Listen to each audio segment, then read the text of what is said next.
Good evening. Welcome to our Municipal Council agenda for Tuesday, October 19th, 2021. I'd like to call this meeting to order at this time and ask if there's any declarations of interest.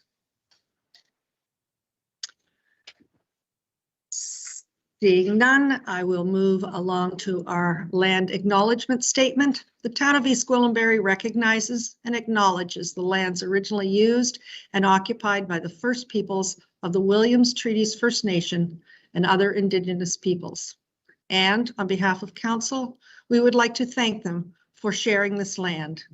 We would also like to acknowledge the Chippewas of Georgina Island First Nation as our closest First Nation community and recognize the unique relationship the Chippewas have with the lands and the waters of this territory. They are the waters protector and environmental stewards of these lands, and we join them in these responsibilities. We are at community announcements right now. I do not have any. I'm wondering if any members of council have community announcements. Not seeing any, I will move along to our COVID-19 update with the administration, please. Thank you, Madam Mayor. Welcome to this evening's council session. The COVID update session will be provided tonight. Any update that's necessary from Deputy CAO Mark Velchich. Thank you, Mr. Webster, Madam Mayor and Council. Good evening. Not really much to add. The memo is very self-explanatory. We continue to monitor the situation and the gradual loosening of restrictions by the province, and hopefully we see that trend continue. There is a couple of updates towards the end of the memo regarding some upcoming key events, Halloween Hike and Remembrance Day, which are largely similar to last year, with the exception on the Remembrance Day event, as we would be doing that again in a virtual sense, but having that sort of streamed on the 11th.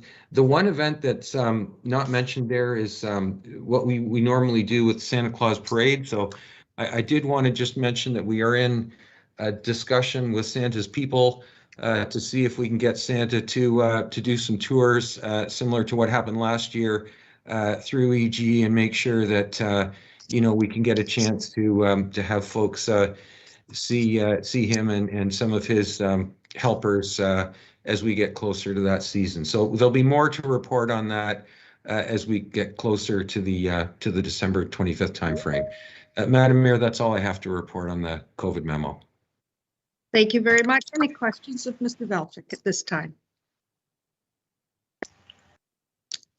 Seeing none, could I have a mover and seconder for the update, please? Councillor Persicini, Councillor Crone, all those in favor? That's carried. Our next item, we have a deputation, and it is Claire Malcolmson, Executive Director, Rescue Lake Simcoe Coalition, making a deputation to council regarding items Q1 and U.1, Holland, Marsh, Polder, Phosphorus Recycling Facility. Hello. Thank you very much. Hi, Claire. How are you? Hi, you can hear me okay? I can hear you just fine. Thank you. Okay. Thank you very much. Thank you very much for having me this evening, members of council and members of the public who are watching tonight. My name is Claire Malcolmson, and I'm the Executive Director of the Rescue Lake Simcoe Coalition. I might be about 1 minute over. I hope that's okay. I'm going quick through everything. So we have 28 member groups in the Lake Simcoe Watershed. Thank you for the land acknowledgement. One of our member groups is the Georgina Island First Nation, who of course have rights to clean water and a clean lake that they live in because they were told to live there so long ago. So I just really want to do a really quick sort of summary of lake health. Next slide, please. Right now, so in March of this year, we released a report with Simcoe County Greenbelt Coalition to try to raise awareness about the multiple issues that were putting pressure on Lake Simcoe in 2021. The Lake Simcoe Protection Plan is policy that our group is very proud to have been a really important part of getting in place. It really is the plan for how to take care of Lake Simcoe. One of the pressures against that right now, though, is the growth plan implementation, which, as you know, is something I've been commenting on and helping to educate community about what was best for Lake Simcoe. The Orbit MZO in Innisfil is another massive growth issue and with sewage implications that we're quite concerned about. Upper York sewage solution discharging into Lake Simcoe is, very much connected to the topic of the phosphorus reclamation plant today. And the Bradford bypass is also one of the issues affecting Lake Simcoe right now that is looking maybe closer to completion very soon without proper oversight. Next slide, please. So this is the Lake Simcoe Watershed, which we all love, and it's $420 million sustainable recreation sector, which of course contributes enormously to our communities and the enjoyment of the people in the watershed who move here and who live here. This of course relies on healthy water. Next slide. So I'm going to just do a very quick health status report covering the topics listed there. Next slide. So phosphorus loads, the Lake Simcoe Protection Plan was advised by a team of scientists, and they came up with a target load for phosphorus every year. That is the red line. That's 44 tons per year. We're now on average doubling that, and we've had a peak year that was 131 tons per year. So we are really nowhere near the target. It's one of the reasons why we're concerned about the impacts of growth and the need to reduce phosphorus. Next slide. The province put on a science forum this winter, and one of those presentations was about the relationship between heavy precipitation events, rain events, and phosphorus loads, meaning they are related, and anything we can do to reduce the impacts of development and slow down water flows to the lake helps its pollution. Next slide. Another big factor that we can see in our day-to-day lives as we interact with the shoreline of the lake is what happens on beaches. So in short, duration of beach postings in Durham show an increase. That means the water quality is not healthy enough for people to swim in. So these are indicators that are not getting better. Next slide. I wish I could deliver more good news. I'm sorry. Water quality, of course, includes chloride. So salt has continued to go up and up and up. We're expected to reach 30 chronic levels of chloride in 38 years, which is more or less ocean salinity, which would wreak havoc on the ecosystem and all the creatures that depend on it. Next slide. The reason that's important is because we are talking about the impact of growth and roads which have salt on them, which are a factor.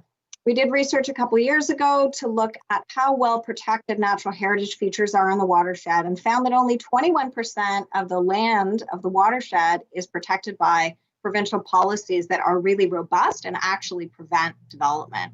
So that is nowhere near another Lake Simcoe Protection Plan target of 40% high quality natural cover in the watershed forever. So we've got work to do. Next slide. The province started working on the review of the Lake Simcoe Protection Plan in 2020, a year after we thought they should start. And the long and the short of it is that they didn't really do an adequate job of presenting the targets I've been talking about against the results. And we're concerned that they're trying to paint too rosy a picture of the lake's health. And that's part of why I come out to these things, to talk to people like you. Next slide. So we went around the watershed and we got a lot of support for this resolution. The important points are asking the province to ensure the provisions in the Lake Simcoe Protection Plan that protect water quality are not weakened, and that policies protecting natural heritage be strengthened to meet those targets. Next slide. We got that support from Aurora, Barrie, Brock, Georgina Island First Nation, and Aurelia. It'd be great if East Gwillimbury passed that resolution as well, but we're not here to do that today. Next slide. We have a lot of support for protecting the Lake Simcoe Protection Plan. So as you know, the Upper York sewage system is now on hold.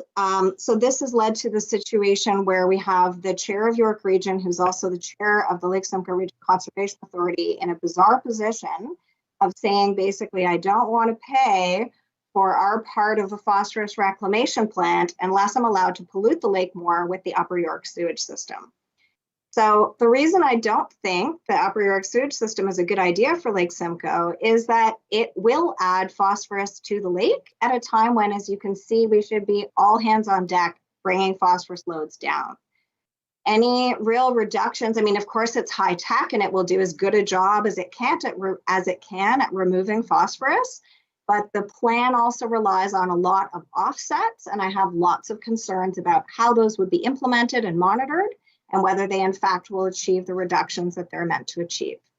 So thank you very much. Next slide, I think, is the end. Thank you for hearing me tonight. And I really applaud you for considering the motion before you about moving forward and asking the province to move forward with the phosphorus reclamation plant on the Holland River. It will only take out about 2.5 tons of phosphorus a year. But that is a start, and given that the Upper York sewage system is on hold and lake environmental conditions really are worsening, it's really prudent for all councils to support that and advocate for such at the provincial level. Thank you. Thank you very much. Seconder. Councillor Roy DeClemente. The deputation C. Malcolmson, Executive Director, Rescue Lake Simcoe Coalition, making a deputation to Council regarding items Q and U1, Holland Landing Marsh Polder Phosphorus Recycling. Be it resolved that the deputation made to Council regarding Q1 and U1 Holland Marsh Polder Phosphorus Recycling Facility be received. All those in favor? Opposed? That's carried. Thank you very much, Claire. Madam Mayor. Yes. Thank you. The deputation had a written submission, but this evening we received a PowerPoint presentation. Will our agenda be updated to reflect the additional material presented to us? I can certainly check with the clerk. Through you, Madam Mayor, certainly staff will ensure that the agenda is revised to include the presentation that was made tonight as part of the deputation. Thank you. Is there a reason why it wasn't in our agenda tonight? Through you, Madam Mayor, the submission was actually submitted late yesterday, and as a result of that, it's just accompanying the deputation today, so the revisions will be applied following tonight's meeting. Thank you, and everyone else will. Everyone will get it. That's terrific. Thank you. Thank you, and maybe Ms. Malcolmson can note that as far as procedures go for any time she's coming to us with another deputation about getting her presentation to us so we can review it in advance. Thank you. Thank you. Councillor Crothers, go ahead, please. Thank you. Thank you for the presentation, Claire. We really appreciated that. I'm wondering, Madam Mayor, if we can move up Q1 and U1 that pertain to this item, as is our normal process to deal with them all together, rather than waiting until the end of the meeting. Just looking to see. Are you making a motion to that? I am. Could I Q1 have a second? Correspondence. U1 is the presentation from EAC on this matter. I'm sorry, Q1 and Q1 is the correspondence on yes. this matter, and U1 is the presentation from EAC on this topic. Thank you. And you're making a motion to move those two items forward at this time? Yes, thank you. Thank you. Do I have a seconder? Councillor Crone. All those in favor?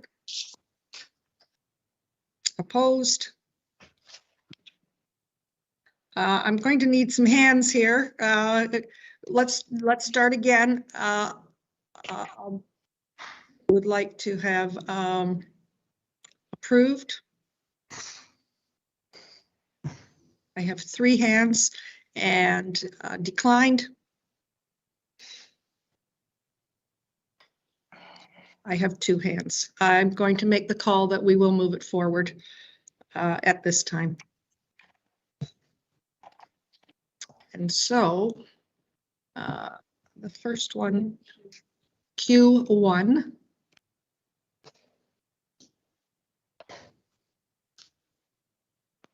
Through you, Madam Mayor. Item Q1 is correspondences from the towns of Georgina and Township of Brock regarding the Holland Marsh Polder Phosphorus Recycling Facility.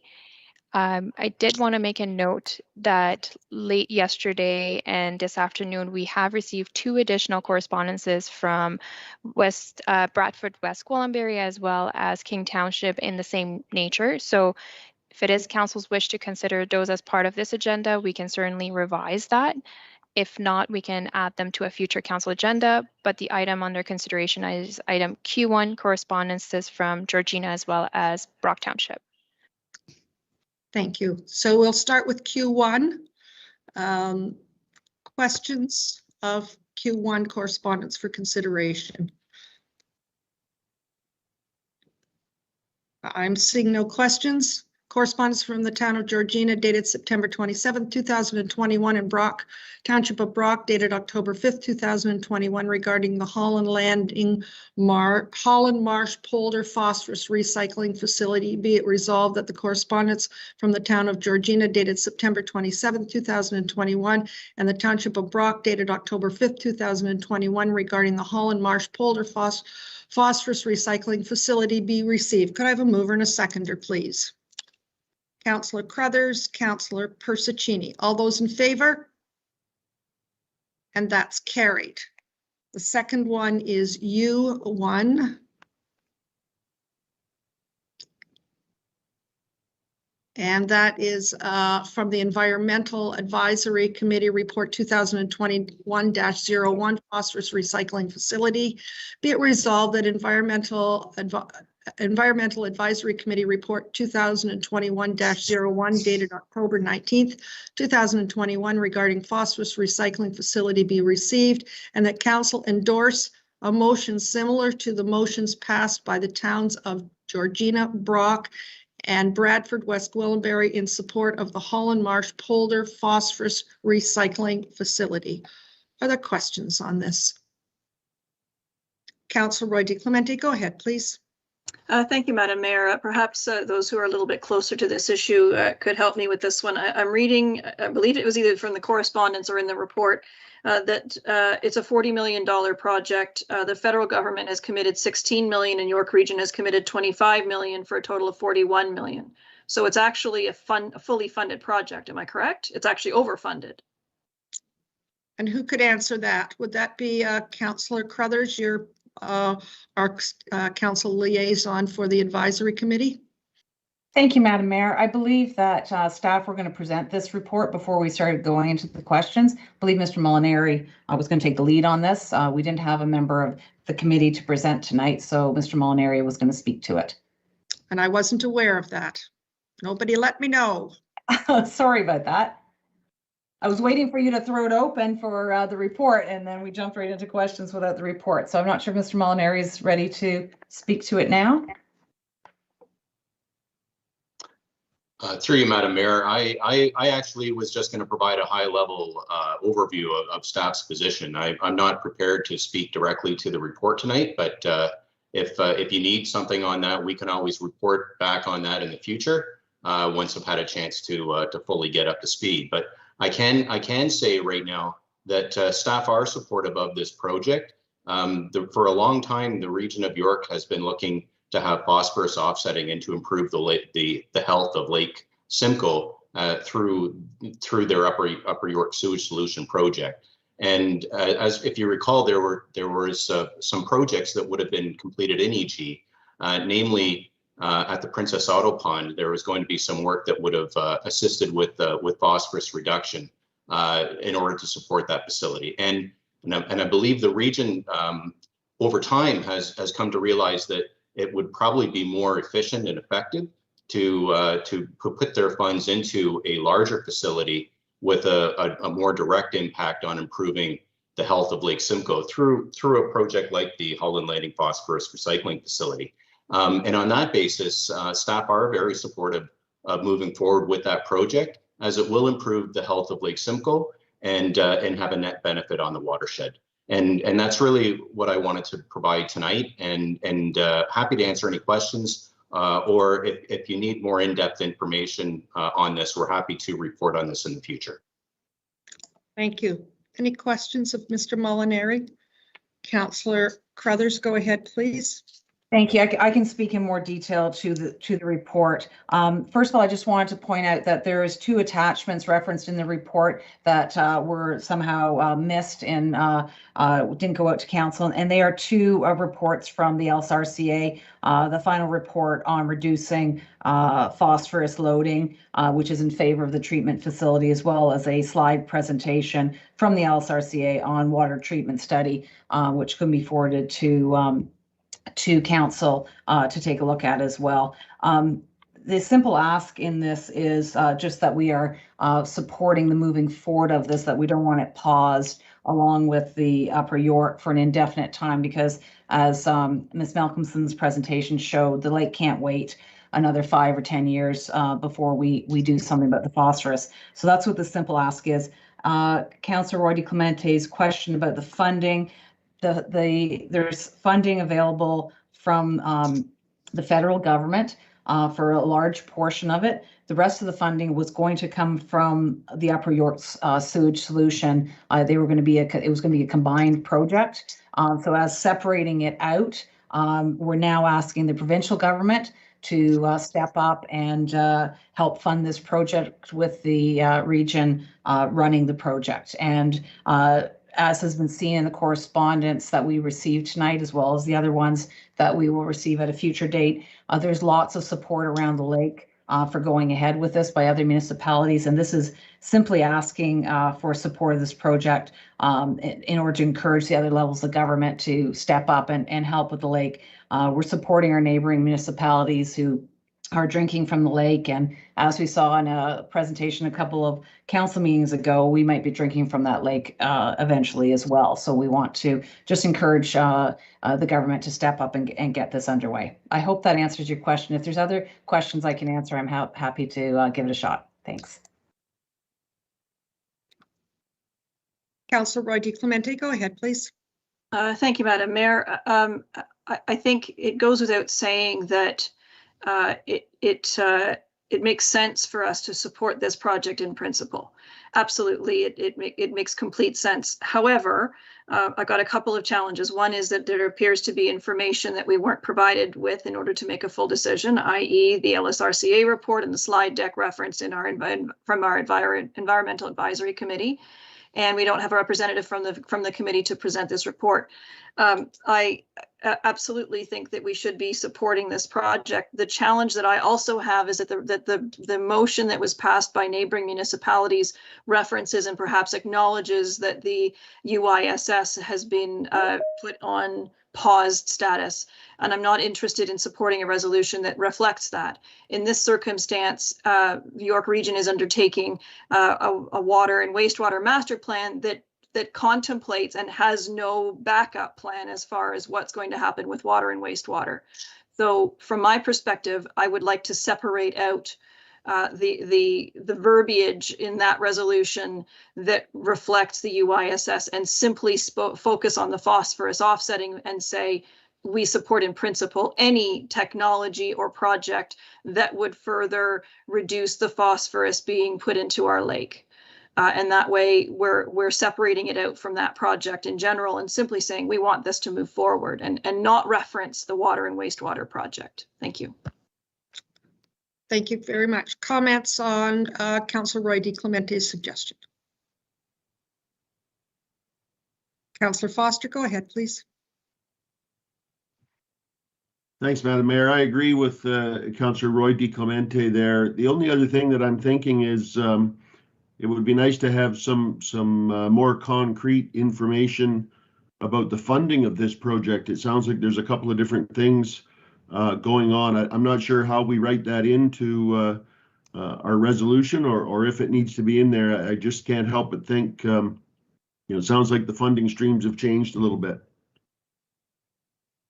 Are you suggesting that we revisit this with more information?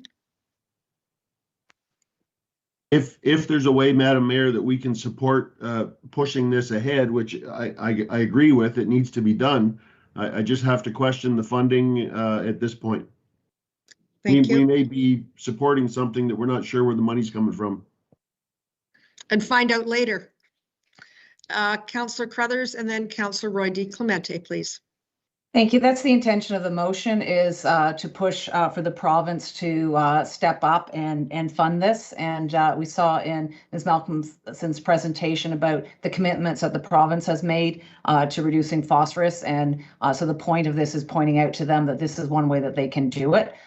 So we are not, if we wait until the funding is in place, there's kind of no point in putting forward a recommendation. What we're trying to do right now is advocate that the province step up and fund the balance of this while we still have the federal money available, and not wait for the Upper York to be decided one way or the other. I'm fine with Councillor Roy DiClemente's suggestion to narrow this down. I'm never a big one for a lot of whereases. The committee wanted to present this similar to how our neighboring municipalities, excuse me, have presented it. So that's what you see before you. I'm happy with a pared down version, perhaps a whereas that says, whereas the mayor and council have a strong track record of supporting the environment, we support this project in principle. I'd be absolutely fine with that. Thank you. Councillor Roy DiClemente, go ahead, please. Thank you. I was going to try and draft something into the chat, but I think what I'd like to see us do is that we would receive our committee's report and that we support in principle the project, and that we direct staff to prepare a report with an accompanying draft resolution for council's consideration for a November 2021 council meeting. And that way we're not losing time. We're just asking staff to confirm what we've already heard verbally today. They can address some of the questions about funding or any wrinkles that need to be ironed out, and have a pared down resolution for us to consider within the next month. Thank you. And you're going to move that? Happy to move it. Thank you. Thank you. Do we have a seconder? Councillor Foster. Thank you. Are there questions on the motion in front of us? I'm not seeing any at this time. Moved by Councillor Roy DiClemente, seconded by Councillor Foster. All those in favor? None opposed. Thank you. That's carried. Okay. Now, just back up here. I'm jumping around on my agenda. And we are now at item G for presentations. And at this time, I do not have any presentations listed. So we will move to item H, and that's adoption of the minutes. And that would be the minutes from October the 5th. Be it resolved that council adopt the council minutes from the meeting held on October 5th, 2021. Could I have a mover and a seconder, please? Councillor Morton, thank you. Councillor Crone, all those in favor, and that's carried. We are at finance, and we have a presentation for 2022. It's hard to believe. Proposed business plan and budget. Go ahead, staff, please.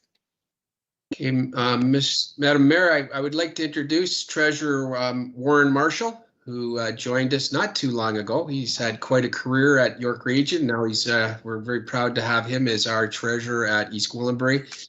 Warren's got a terrific team. We've been working behind the scenes for the last 3 or 4 months trying to put together a very responsible budget and business plan. And tonight I pass it over to Treasurer Marshall to kick off the budget deliberations for 22 budget. Go ahead, Mr. Marshall. Thank you, Mr. Webster. Thank you, Madam Mayor, members of council. I'm happy to be presenting the 2022 budget for council's deliberations. Before we get into that, I would just be giving you a bit of an update regarding our impacts of COVID that have happened in 2021, and just give a brief outline of our fiscal situation in 2021 before we get into the details of the budget. So I think you can skip to the slide 3 now. So the town continues to mitigate and monitor the impacts that COVID has had on the town's finances. So we're projecting that by the year end 2021, there'll be about $1.1 million of impact to the town that is a result of COVID. We've been able to mitigate the majority of that through savings, particularly in salary, by not hiring our part-time and program staffing as a result of programs being canceled or delayed because of COVID restrictions. And we continue to monitor that, and we'll be able to mitigate those costs by the end of the year. As well, we've been fortunate enough to receive $1.8 million in grant funding from the provincial and federal governments that we've been able to use to also offset some of these COVID-related impacts. So, for example, we've been able to acquire computer hardware and software in order for us to be able to move our staff to a remote working environment. We've been able to acquire materials and supplies and do changes to our facilities to allow us and the public to be in a safe environment. We've also been able to contribute to some of our businesses that have had an impact from COVID and be able to help them out financially as well. So by the end of 2021, we're anticipating that we'll have spent 1.3 of that $1.8 million. And the balance, we're projecting that there's going to be impacts as well that we're going to feel in 2022, and we're going to use that funding to help offset those impacts as well. Next slide, please. Well, I'm happy to repeat that the town continues to remain in a solid fiscal position. We continue to remain debt-free and have the lowest relative taxes in York Region. At the end of 2020, we've been able to accumulate approximately $100 million in development charge and other reserves. And Council has been proactive in dedicating tax levy funding to and put aside for the eventual operations of new facilities and to help with providing community safety. Next slide, please. So this slide shows our relative assessment over the past several years. You see that there was a big spike in 2018 that was resulting from our growth spurt that we had received in 2016 and 2017. The last couple of years, our assessment has leveled off. However, our level of assessment is probably one of the highest in York Region, if not the highest. So we're still enjoying a fairly good assessment growth rate, despite it leveling off. Next slide, please. So one of Council's objectives as we develop our budget over the past few years is to make sure that our base program and service tax levy increase is in line with inflation. So this slide shows that we've been able to achieve that over the past few years. You'll notice that in 2021, Council approved a 0% tax levy increase, and inflation averaged about 0.7%. You'll also notice that right now, inflation has been tracking at about 4%, which is basically a result of the dip in 2021 as well.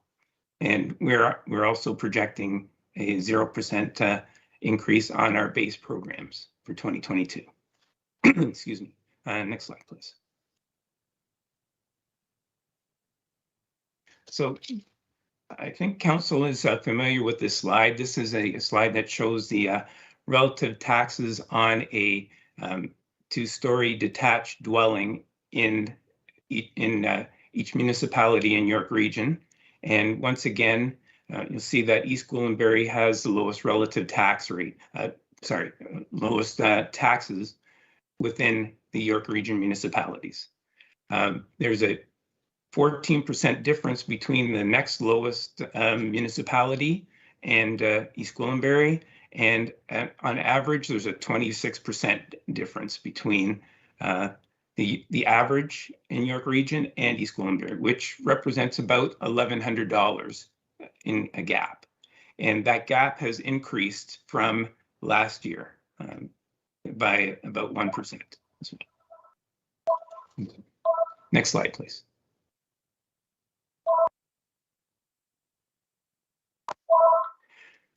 So when we consider water in this mix as well, we still see that the town is in the lowest in terms of cost of water and property taxes within York Region.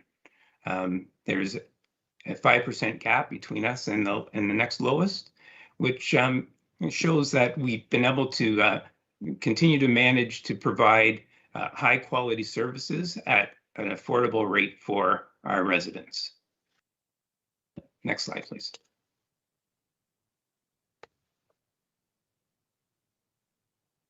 So there are so in developing our 2022 budget, there are some things that staff considered as we developed this budget for tabling today. So first is the direction that from council to ensure that our services that we provide we're still maintaining our same high quality service level, but minimizing the impact to the taxpayer while delivering these services.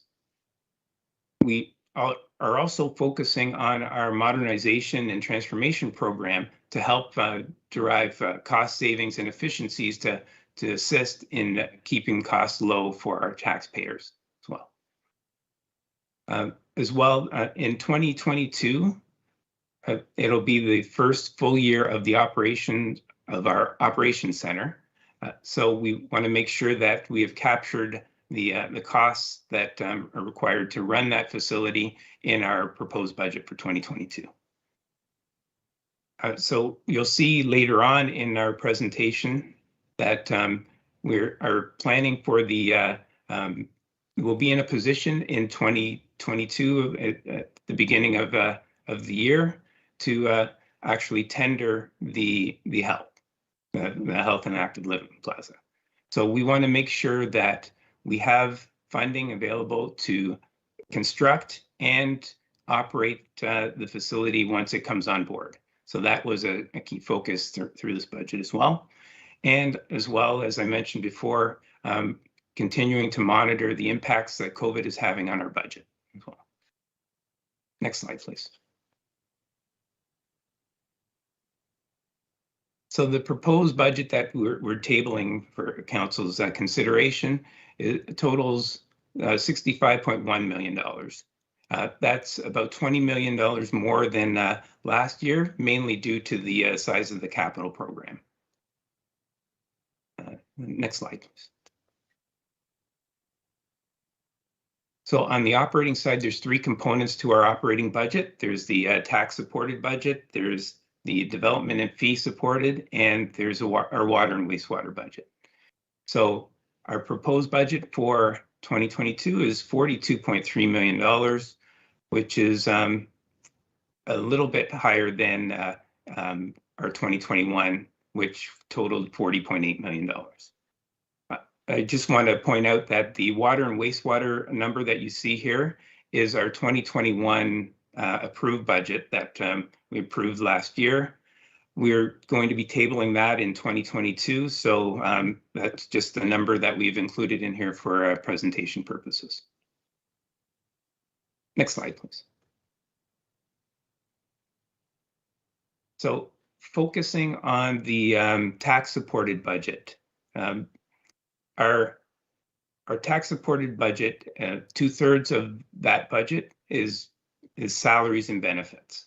So that's a large component of our budget. So it's understandable that salaries and benefits are a key pressure on our 2022 budget.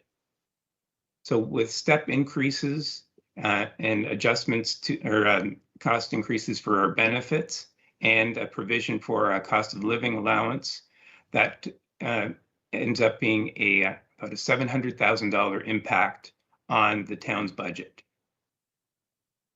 We've also assumed roads through subdivisions, which increases our road network and increases the cost of maintaining those roads. So that, and we've also been notified that the contract for our waste management services is going up by about 5%. So that adds an additional $200,000 to our tax levy budget, which is a pressure, a growth-related pressure. So as well, we have identified in 2021 that there are some additional costs that we will be incurring that are related to COVID. So, for example, additional temporary staffing costs for the additional screening that we'll have to be doing at our facilities, and additional cleaning and protective equipment. So we figure that that's going to be a one-time cost in 2022, and that we will be able to offset with the funding that we still have left in our grant funding that we've received from the provincial and federal governments. So also 2022 is an election year, so the budgeted costs to run that election have been included in this year's budget. It will be offset as well by the contributions to reserves that we've been making for the past 3 years in preparation for the running the budget, or sorry, running the election. And as well, as I mentioned, the operating costs for a full year of working with the operations center has been included in the budget for 2022. We have carved out funding through our multi-year plans to provide the operating funds available necessary to run that facility. So we'll be using some of those funds that we've carved out to offset the costs of running the operations center for a full year. And that was the intent of carving out that room in the using the multi-year funding plan. So in total, with all these pressures, we've been able to offset these pressures and have come through with a 0% proposal for a budget increase for our base programs and services. Next slide, please. So, excuse me. So through the budget process, we also look for ways to find cost savings and efficiencies. But that's not the only time we do that. We actually, year-round, we are looking to find savings and efficiencies in the way we do things in order to reduce the pressure on our taxpayers. So we've actually entrenched this in our budget by having this transitional cost savings target that has been included in the budget for past several years. So since 2015, we've been able to find cost savings and efficiencies of close to $2.2 million. And we've budgeted another $190,000 in our 2022 budget that we would be looking for throughout the year in terms of cost savings. So overall, we've been able to mitigate tax levy increases of 13.6% through doing these transitional cost saving measures. Next slide, please. So this is a snapshot of where the taxpayer's tax dollar goes to support the town's operations. So you'll see that more than 3/4 of our budget, of the tax levy supported budget, goes towards direct services that are provided directly to the public. So for example, our recreation programs, fire safety, waste management, and our library services. So that is funded, the 75% is for our front-facing services. Next slide, please. So in the past several budgets, we've been able to include a tax levy funding that is dedicated to community safety and operating new facilities when the facilities come on board. For the community safety component, there was a target to hire 20 full-time firefighters. And to date, we've hired 18 suppression firefighters. And last year, we also added a fire inspector. And in this budget, we're proposing to convert the assistant deputy position to a full-time equivalent position. So to get to the 20 full-time suppression firefighters, we would require 2 additional FTEs at an approximate cost of $280,000, which is about 1.1% tax levy increase that would be required. So as reported at our last council session, we're joining with the town of Georgina to submit a grant application to look at fire operations both in Georgina and East Gwillimbury to find whether there's efficiencies that can be found within each area and whether there's efficiencies with a combined force. So we have proposed to take a pause on the multi-year funding strategy for community safety to find out the results of the review, which should be coming in Q3 of 2022. And we can address that in our 2023 budget as we will be able to have the results in time to address them. Next slide, please. So the other part of the multi-year funding strategy is our providing funding for the eventual operations of our new facilities. So those 2 in particular that we've carved out room for is the Operations Center and the Health and Active Living Plaza. So to date, we've been able to carve out $869,000 of tax levy room for these operations, and of that, $200,000 will be used for to support the Operations Center.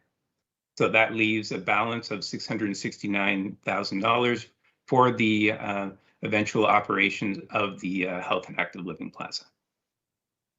Next slide, please.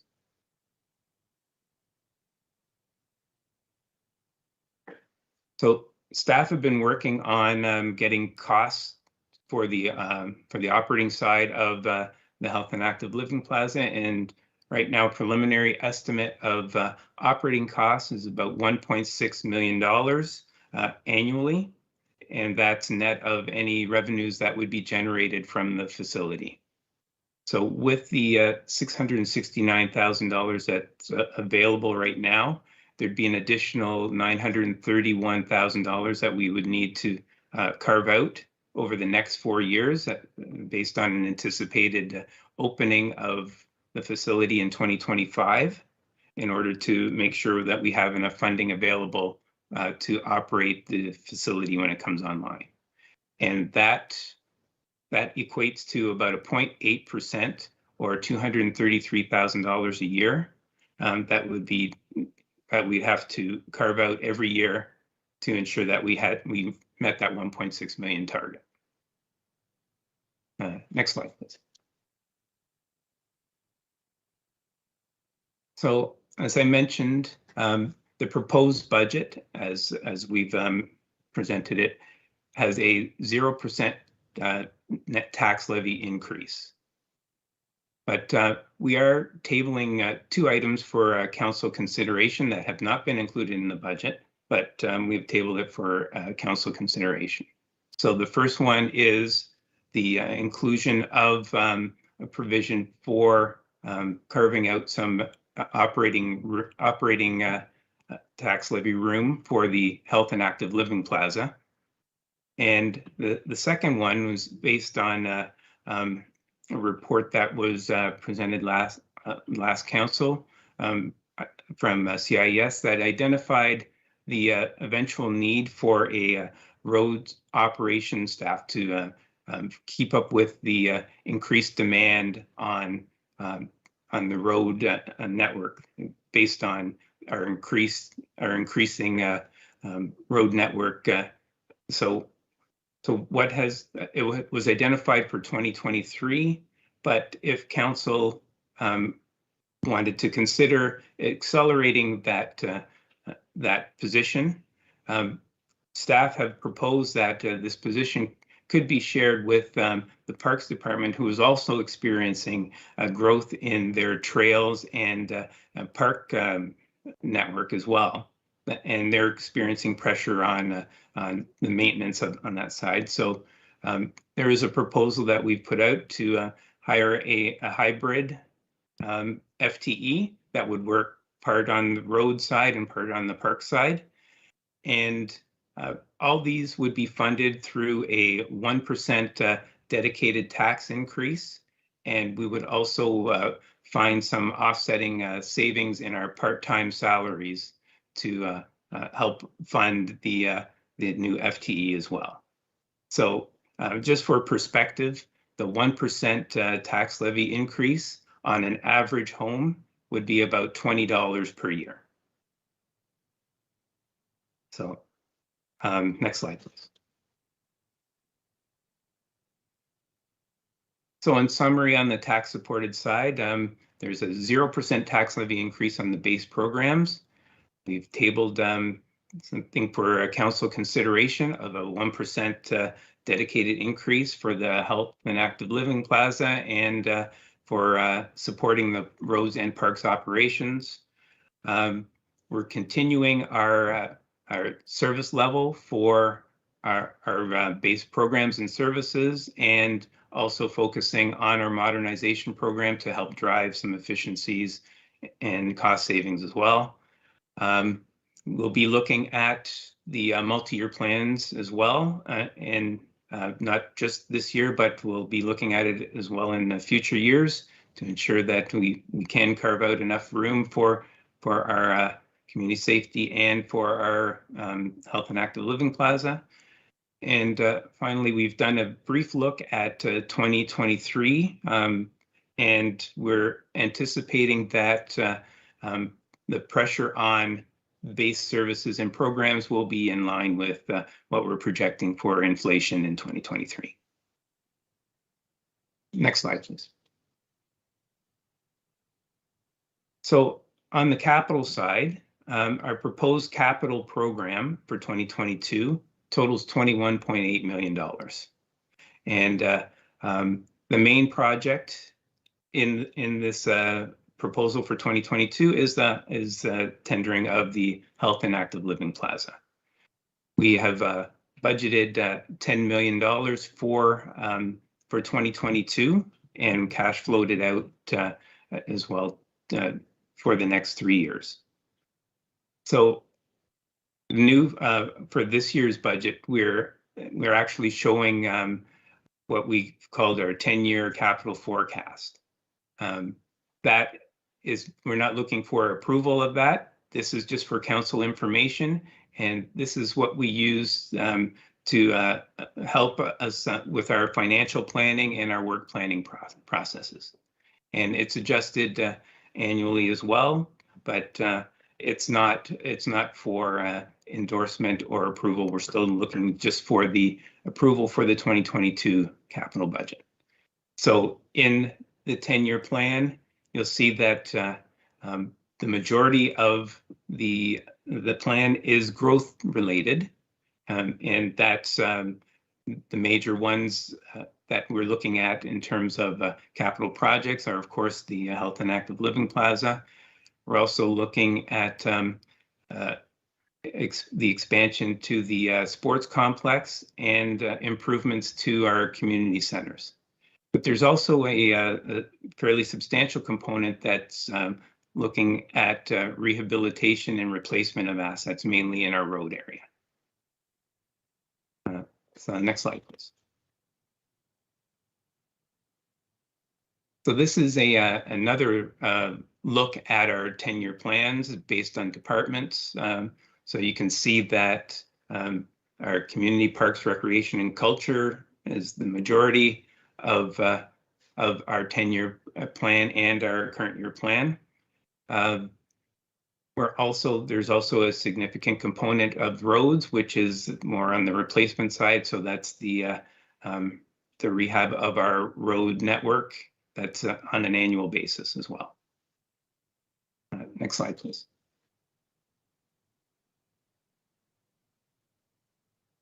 So some significant projects that are still ongoing in our budget is the work that's being done, the architectural work that's being done on both the Health and Active Living Plaza and the sports complex expansion. We're also looking at our water meter replacement program. It had to pause during COVID, but now it's up and running again and advanced. And we're looking at completing that hopefully early in 2022. And our infrastructure maintenance program for roads in particular is fairly substantial at $1.3 million as well, and that's ongoing for 2021. Next slide, please.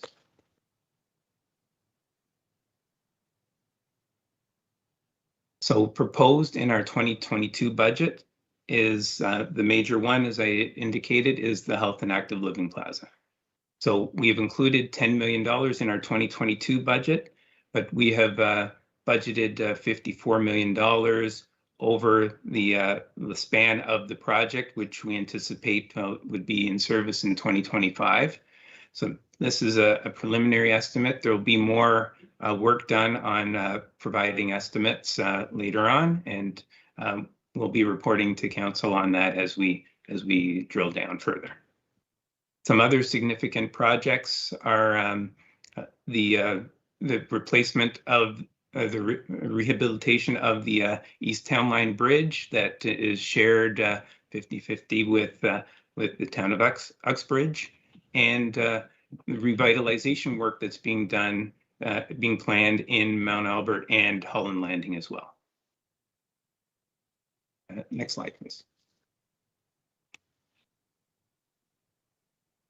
So development charges are the key source of funding growth-related capital infrastructure. And we, as we had mentioned previously, there's a requirement to update our bylaw by September 2022 to incorporate legislative changes. However, since we are looking at the tendering of the Health and Active Living Plaza, we want to make sure that those costs are up to date in our development charge bylaw, so we're collecting the correct amount so we can eventually fund that project. So what we are proposing right now is to do a streamlined amendment to our background study and bylaw that would incorporate some cost adjustments to the Health and Active Living Plaza. It would also incorporate some of the legislative changes that are required, and that would satisfy the Development Charges Act in terms of our adjustments. So after we've done that amendment, that would give us time to receive the input from our master plans and our official plan that's being worked on. So we would anticipate that a full-fledged bylaw update would happen at the end of 2022, the beginning of 2023 as well. But we are anticipating that this amendment that is focused on basically the Health and Active Living Plaza and legislative amendments, that we'd be able to complete that in Q1 of 2022 so we could collect properly. Next slide, please. So our other part of our operating program is the development of fee-supported, and this is basically has no tax-supported component to it. It's all supported through the fees that are charged on development as well. So our proposed budget is for 2022 is about $4.8 million, which is a bit lower than our 2021 approved budget. We would be looking at using our reserves to help fund these programs, as well as money that is collected. It gets put into the reserve, and it smooths out the ebbs and flows of the costs. Next slide, please.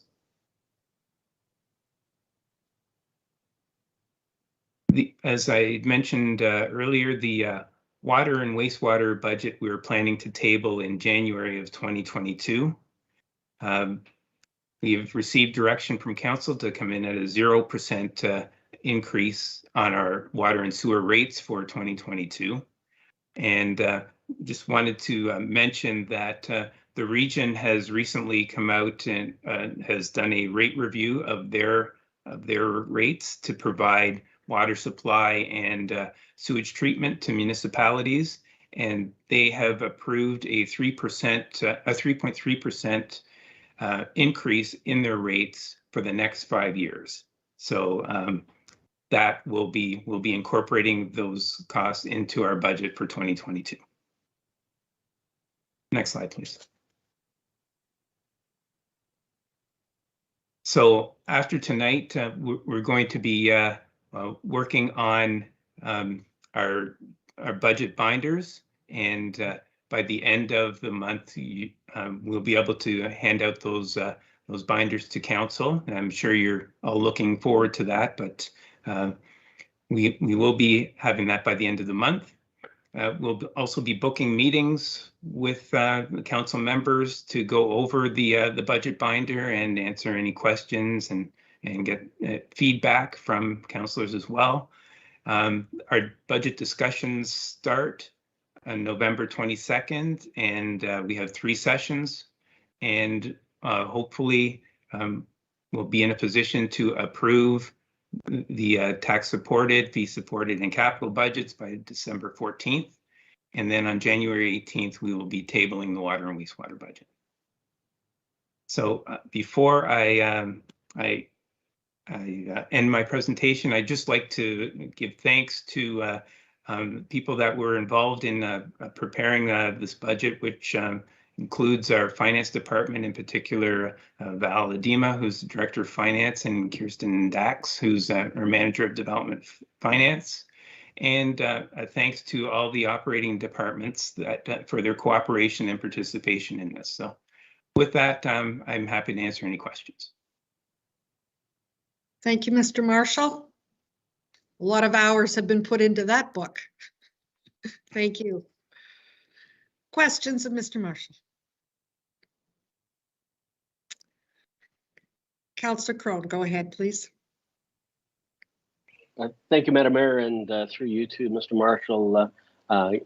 Please accept my thanks to you and your team for the great work you've done over the course of the pandemic. I know it's something they don't teach you in school, university, when you go for it. So I appreciate that, and I appreciate the efforts of everyone on staff to try and keep our tax base as low as possible. And I think we've done a good job of that. And I appreciate you in your previous slide not naming the municipalities where we're beating with our tax rate. So that's very humble of you. So I appreciate that. Just curious, is there something that, and we've been running a lean ship for the last couple of years, and so I'm just wondering, is there anything to your mind that we are at risk of having problems that we're not properly funding it as a result of us running a lean ship at the moment? Through you, Madam Mayor, I think right now we're doing a good job of making sure that we have everything covered. The one area that gives me a bit of concern, but not immediately, but later on, is a replacement of our assets, and to make sure that we have enough funding available, that when those assets are ready for a refurbishing or replacement, that we have the funding available, and we're not forced to do what some of the municipalities have done and issue debt to do replacement work, which is not a great thing to be doing. So we're not in a bad shape right now, but it does concern me that we do need to start considering that later on. Okay, yes, thank you, Madam Mayor. If I may continue, I have just a few more. I appreciate your candor on that, Mr. Marshall. Through you, Madam Mayor, I was also curious about, and you mentioned it in one of your slides, the rate of inflation. And I know we're hearing lots of discussion by our economists at the different banking institutions talking about it. I was just curious, how comfortable are you with your planning the next year out based on some of the projections for the rate of inflation? I think you said 4% that we're trending at. How comfortable are you with that number? Through you, Madam Mayor. So the 4%, so I've read a little bit on what's been happening, and part of the reason for the 4% is the rebound from the previous year where we were close to zero. So it's kind of done the opposite, but it's gone a bit more than what it has been trending over the past couple of years. So it will start to come down, but it's going to take, some of the experts have been saying 1 to 2 cycles before it will come down to where it has been before. So I think we're okay in terms of that. I think the slide showed that we're going to be a little bit higher, that we're projecting we're going to be a little bit higher than our average past few years next year, but I think we're okay. Yeah, okay. All right, and through you, Madam Mayor, I was just curious about the, what is our breakdown now in our residential to commercial tax base? I don't think I saw it in any of the slides. If I did, forgive me. Do you have those numbers handy? Through you, Madam Mayor. So I don't have the exact numbers, but I know it was about 85% residential, 15% non-residential, but I can get you those exact numbers.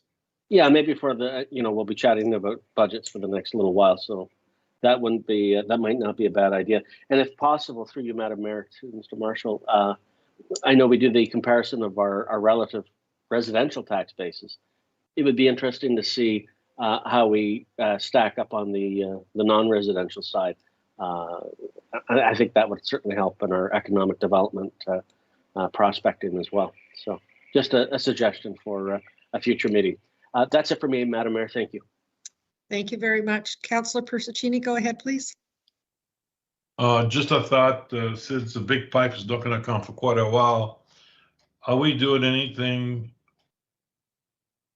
to kind of put some money inside next 5-6 years when all of a sudden the water gets shut off, there's no more development happening. We haven't got enough, the pipe is not here. We can only build so much. I know we can go any higher. Are we doing anything to should we be concerned about 5 to 7 years from now if we're not putting anything away, which I think we probably are doing something, when there's no big pipe and there's no building. I mean, we're not building, nothing's moving. The water gets shut off. So what are we're okay today, we're good tomorrow, in the next 2 or 3, 4 years. But what are we doing for the future if something like this is going to happen? Thank you. Through you, Madam Mayor, we are taking some steps.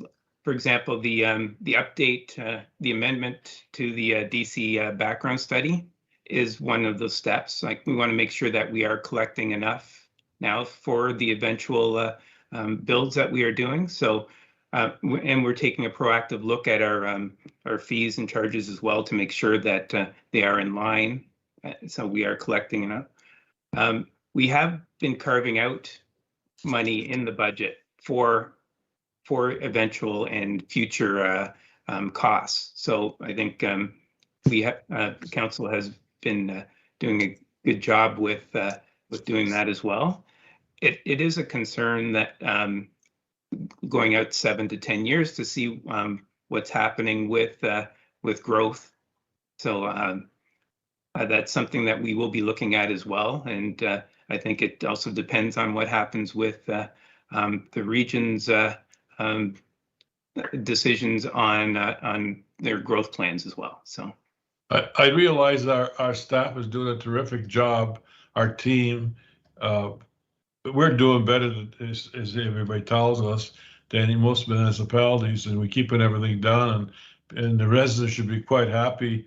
You know, the leadership that we have, starting from the mayor and council and all our management team, and we're really proud of that. And I hope that we're not too crazy, that we don't tax like zero tax increase, and all of a sudden, boom, we have this thing that we happening like the Mississauga.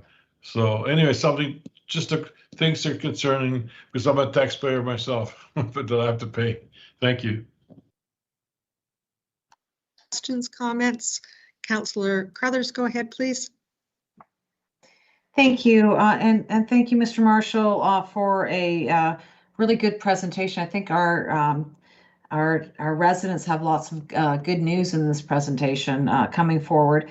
I'm looking at the slide where does my tax dollar go, and we've got it broken down by areas of the town. And I know the number that number of departments that can be seen as sort of overhead. You know, the mayor and council, CAO, council support services, corporate services, corporate wide. All that putting together comes up to about 20%, versus the more frontline stuff like parks and infrastructure and emergency services.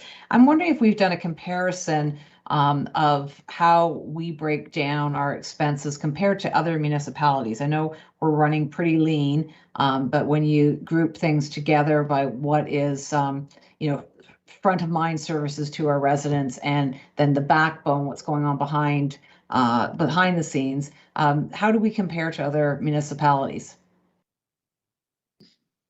So through you, Madam Mayor, we haven't done an official study on that, but I know anecdotally that looking at some of the other budgets, we are very light in terms of our back office.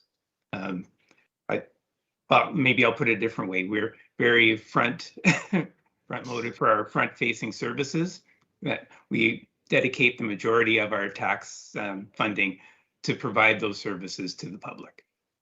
That's good. I know from seeing how hard everyone works and the looking at the budget in detail, I know that to be the case. So it's just nice to know how we stack up against others. So thank you very much. Other questions, comments? Councillor Roy DeClemente, go ahead, please. Thank you, Madam Mayor, and thank you to Warren and your team for doing the lion's share of, I think, a lot of the setting all this up for us. I can't wait to start just the discussions as we go into the budget deliberations. I did have a couple of questions. One is, I think it's slide 12. I see that you've included a COLA allowance along with the salary step and benefits adjustments. How does that break out? What is the COLA allowance that you've provided for in this budget? Through you, Madam Mayor, so we've provided a 1.85% cost of living allowance, which is in line with the firefighters collective agreement, and that equals approximately $265,000. Thank you. And then I also noticed on that same slide, you noted in your presentation, there's some one-time COVID-19 costs of about $200,000. It doesn't have a corresponding funding source here on the slide, but you did note in your presentation to us verbally that you expect that will be fully funded by outstanding amounts that we're holding in grants.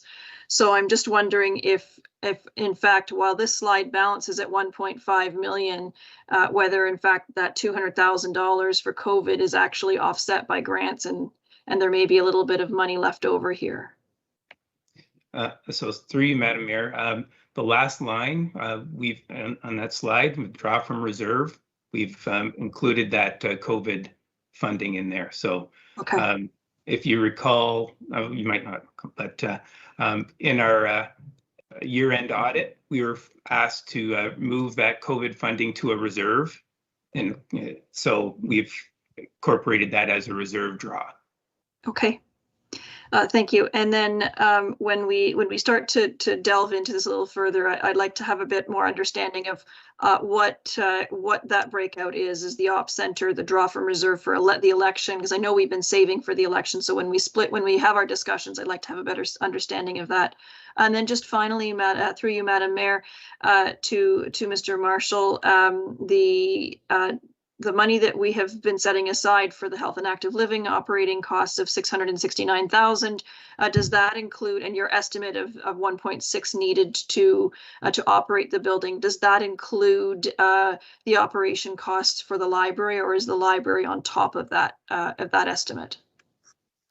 Through you, Madam Mayor, the library is included in that $1.6 million estimate. That's a very good news. Thank you.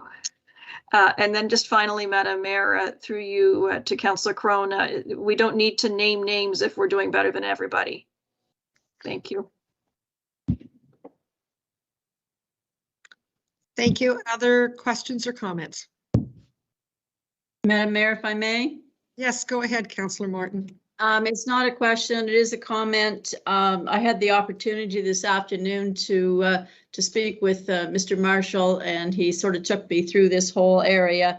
And right now, I just want to congratulate him and his staff and all the rest of our guys here in the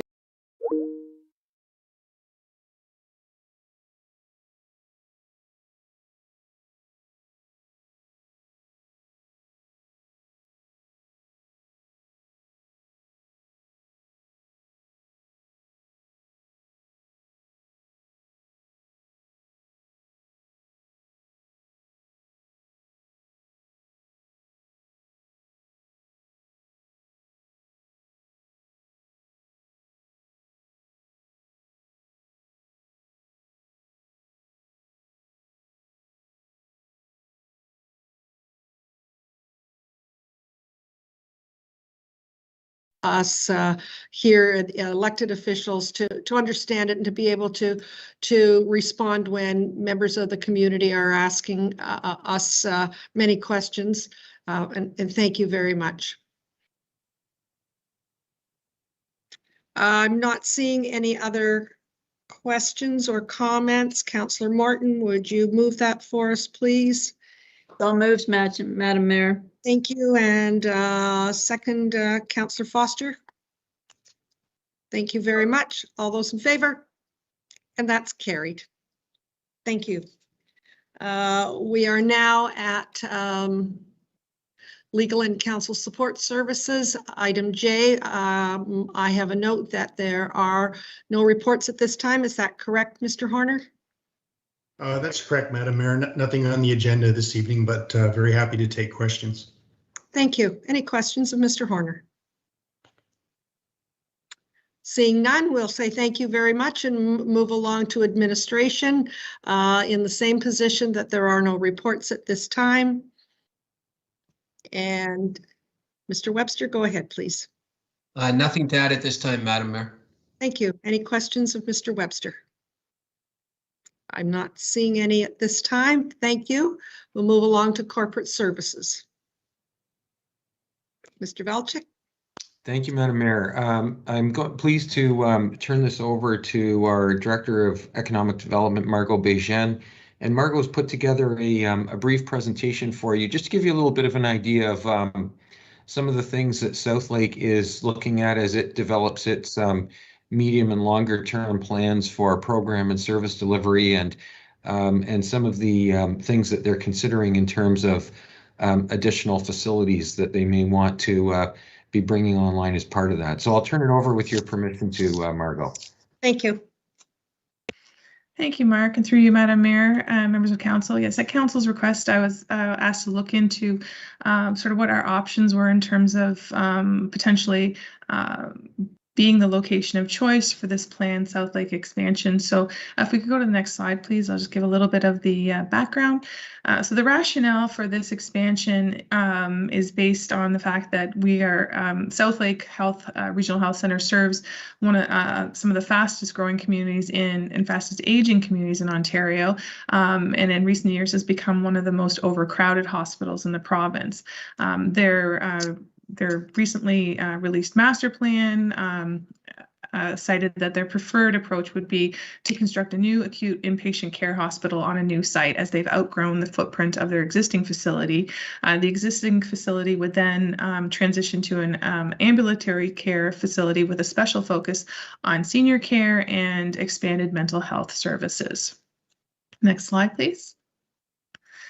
So, in meeting with the team from Southlake, they've done a number of presentations throughout the region and have identified sort of three key areas of need. First and foremost, they're looking for support with advocacy to garner the support that would be needed to ensure that this new hospital facility gets added to the provincial infrastructure budget and becomes a project on the books of the province.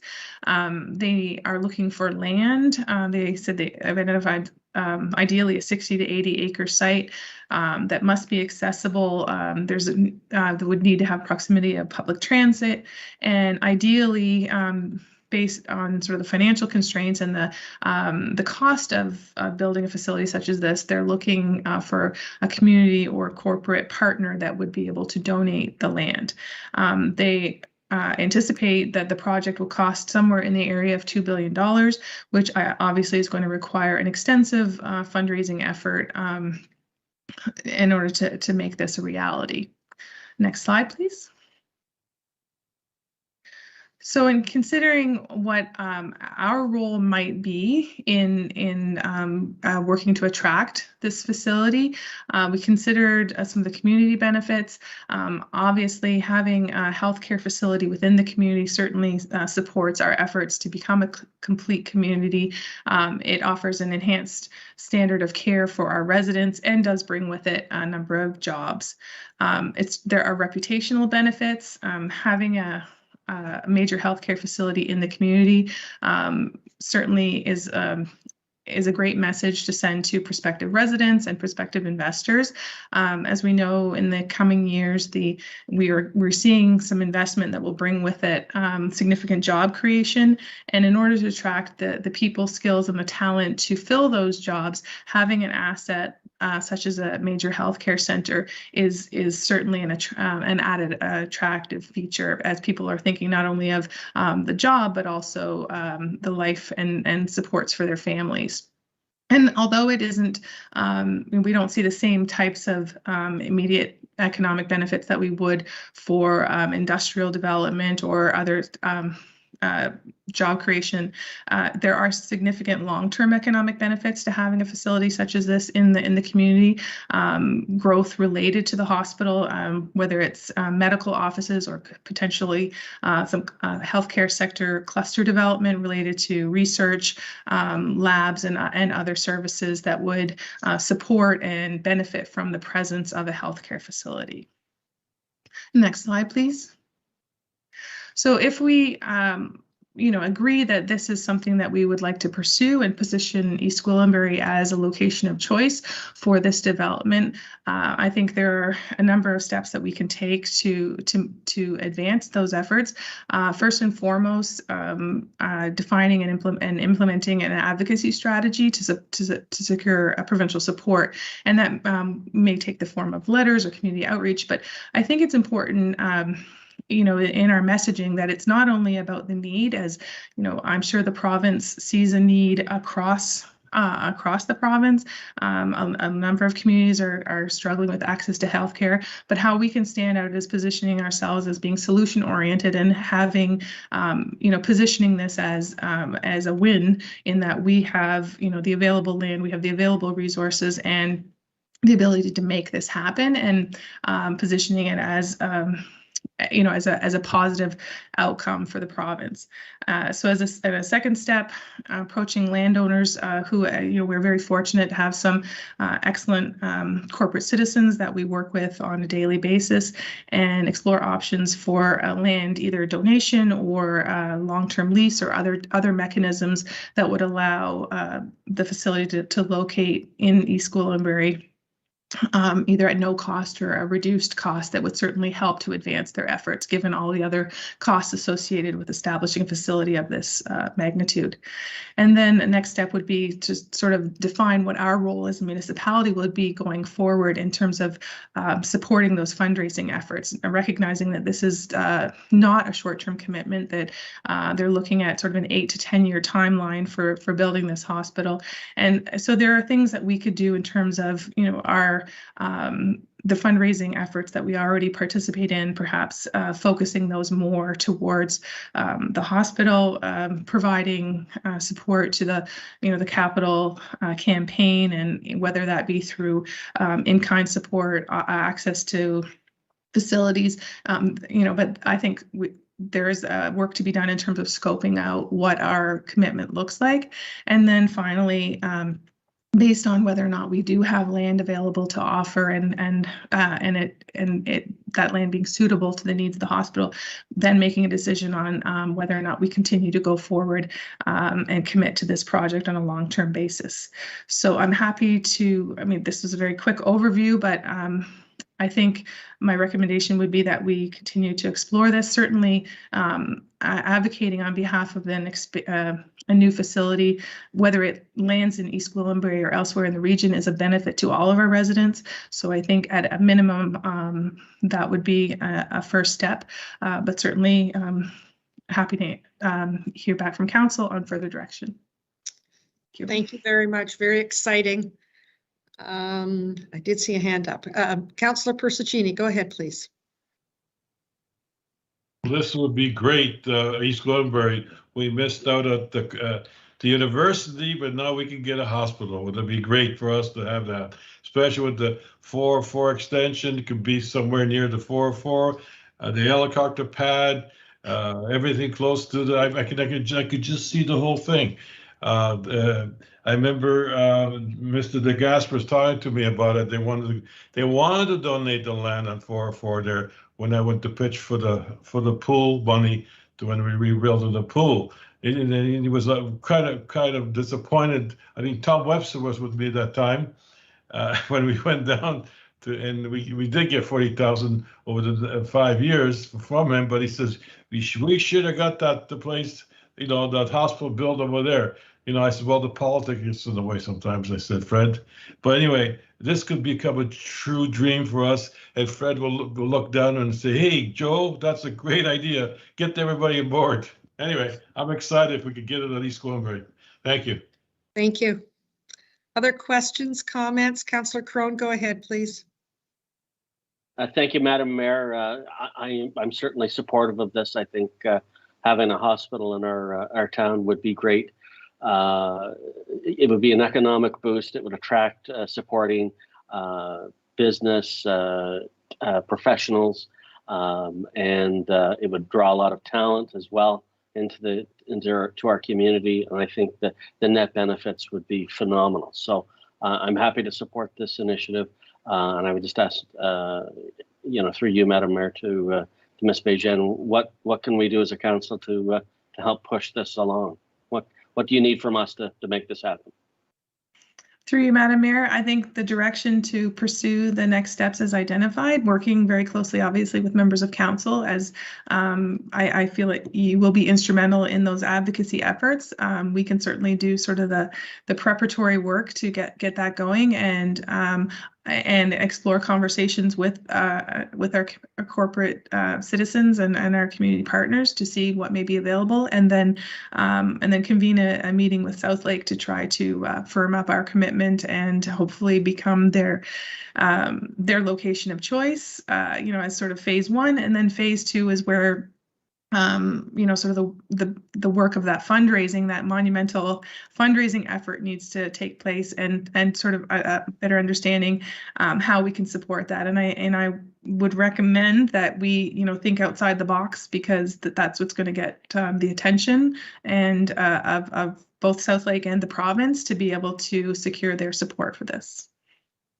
Yeah, and Madam Mayor, if I may, just add one last comment. I think to Councillor Persicini's comment that we tried so hard on the university and we just didn't quite make it. I think one of the key factors that's different this time is that we actually have a provincial government member that is our representative. So that we didn't have that last time, and so I think that makes a big difference. And I'm sure we can count on support from our provincial member as well to land this. So thank you, Madam Mayor. That's it for me. Thank you. Councillor Roy DiClemente. Thank you, Madam Mayor. I wholeheartedly support the direction that we're heading in. I know that Ms. Bégin has some interesting ideas and some great out of the box approaches to this matter. I would like to suggest that instead of just receiving that, we receive the presentation and that we endorse our support for the next steps as outlined in the presentation, and request that staff continue to monitor and report back as appropriate. And I'm happy to make that motion. Thank you. I'll see if there are others for comments, and I'll come back to you for the moving of the motion. Any other comments or questions at this time? Councillor Crothers, go ahead, please.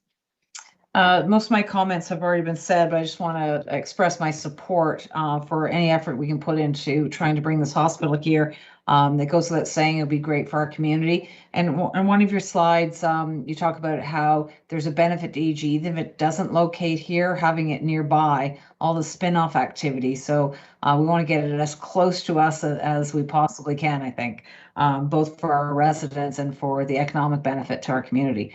So whatever we can do, we need to be doing that. Madam Mayor, I'm happy to second the motion when it's on the floor. Thank you. Thank you. I think I already have a seconder. I think Councillor Persicini had indicated that earlier. My apologies. I keep track of some of them just to be sure. Any other questions or comments?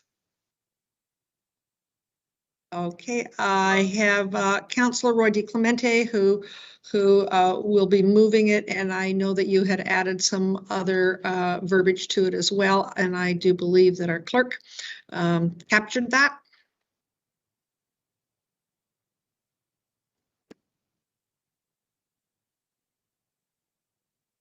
The council endorsed support for the next steps as outlined in the presentation and request staff to continue to monitor and report back as appropriate. Is that correct, Councillor Roy DiClemente? Thank you. And Councillor Persicini second that. All those in favor? And that's carried. Thank you very much, Ms. Beijing. Wonderful. I know that we're going to be putting our heart and soul into this one. This is one I think that everybody on council has a very strong feeling about. And if it can't be in Newmarket, it needs to be in East Gwillimbury. Thank you, Madam Mayor. Thank you. With that, we'll move down to item 2 under Corporate Services Information Technology Branch Report. Thank you, Madam Mayor. And on this one, I really do want to express appreciation to both Mr. Bell, our Manager of Information Technology, and Mr. McNeil, who's been our senior IT advisor for some time now. Back in 2015, we were looking to connect our Civic Center to our sports complex with fiber connection to make sure that we could have high-speed connections for our staff that were working over there in the loft. And at that point, we approached York Region to see if they were ready to incorporate that as part of their broadband and fiber expansion project. They weren't, and so what we undertook in 2016 with Mr. McNeil's support is we spec'd out what that 1.3 kilometer connection would look like to meet or exceed the YorkNet specifications, with a view that at some point in the future, when YorkNet was ready, they would sort of take over that piece of fiber as part of their broader fiber network throughout the region. So I'm delighted that the 5-year period is now complete, and they're ready to complete the transaction and sort of repay the good news for us is that the money that we invested to put that fiber in the ground, we will get back through a reduced fee arrangement with the region. They will then take that over and then continue to use that as part of their expanded network. So a very good news story, and this really just completes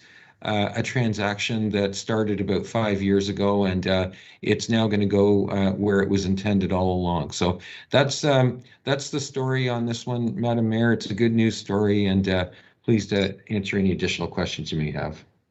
It is a good news story. Questions? Do we have any other pieces anywhere in town that we did at the same time? Madam Mayor, no, we didn't. This was the only one that was time sensitive for us as an organization at the time. And because it was adversely impacting staff's ability to sort of fulfill their program and service obligations, we advanced it on our own. But as I say, ensuring that we were meeting or exceeding the YorkNet technical specifications so that it would be a seamless transition once they were ready to take it over, and that time has come. Wonderful, thank you. Any questions of staff here? I'm not seeing any. Could I have a mover and a seconder, please? Madam Mayor, I believe Councillor Crone and I both had questions. I'm not seeing. Councillor Crone almost looks like he might be frozen. There he is now. You were. Yeah, my apologies. No, not your. And we're talking about broadband. How odd. Timing is everything.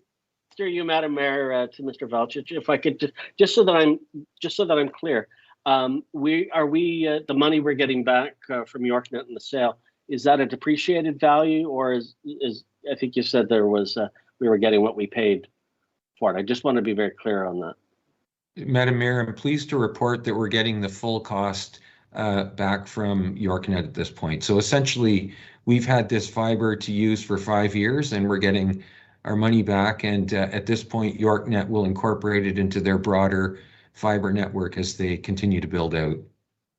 Thank you, Mr. Velchich. I think that's excellent news. I have a used car. I'd be happy to sell them what I paid as well. I think that makes perfect sense for us. We shouldn't be in the fiber optic infrastructure business. YorkNet certainly has more, a core skill set on that. And what better place to sell it to than to YorkNet, and our very own mayor sits on the board. So it makes a lot of sense. So I fully support the endeavor. Thank you. That's it, Madam Mayor. Thank you. Thank you. Will you move that at the appropriate time? Yes, I'm happy to. Thank you. Any other questions or comments? I'm not seeing any. It is a great news story. Thank you, Mr. Velchich. Could I have a seconder, please? Councillor Persicini.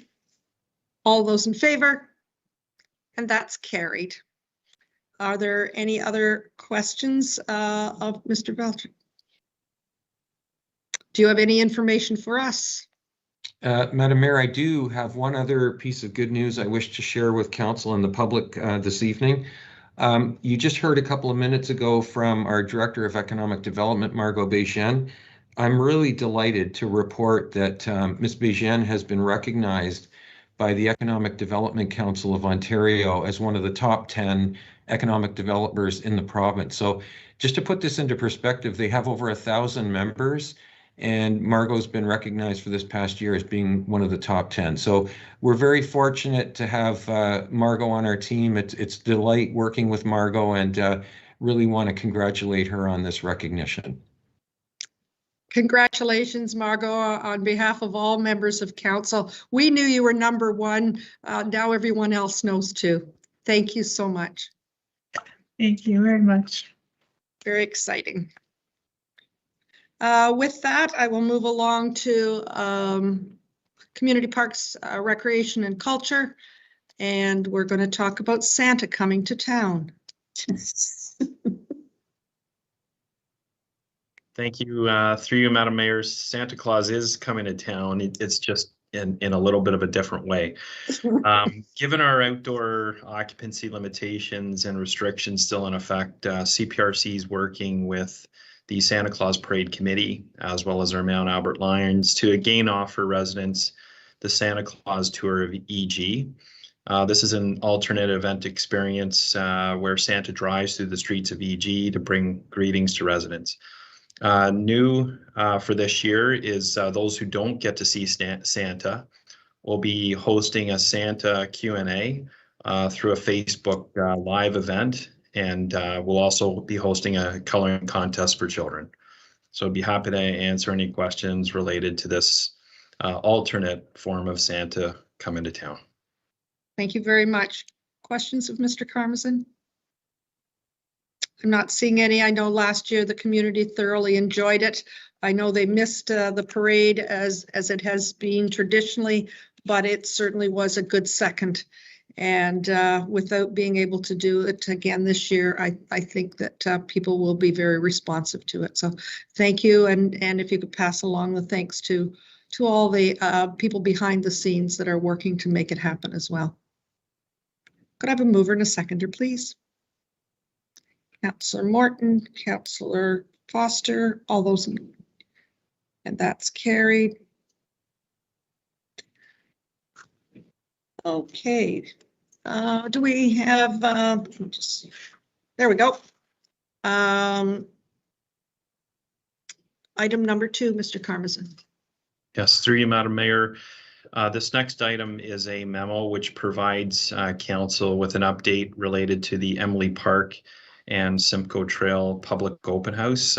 Staff will be available at the open house with concept plans and will be available to seek resident input into this important park and trail project.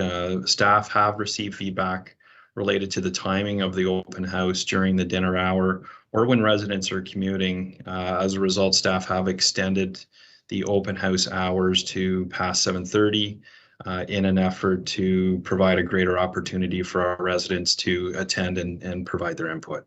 I'd be happy to answer any questions related to the memo. Thank you. And is that at the Holland Landing, the open house? My apologies. Through you, Madam Mayor, yes, it is. It's at the York Durham Room, which is at the Holland Landing Community Center, just off Yonge Street. Thank you. Questions? Councillor Crothers, go ahead, please. Thank you. I want to applaud staff for all their work and working with the residents who are most impacted by this. It certainly made my life a little bit easier, the conversations that have been going on.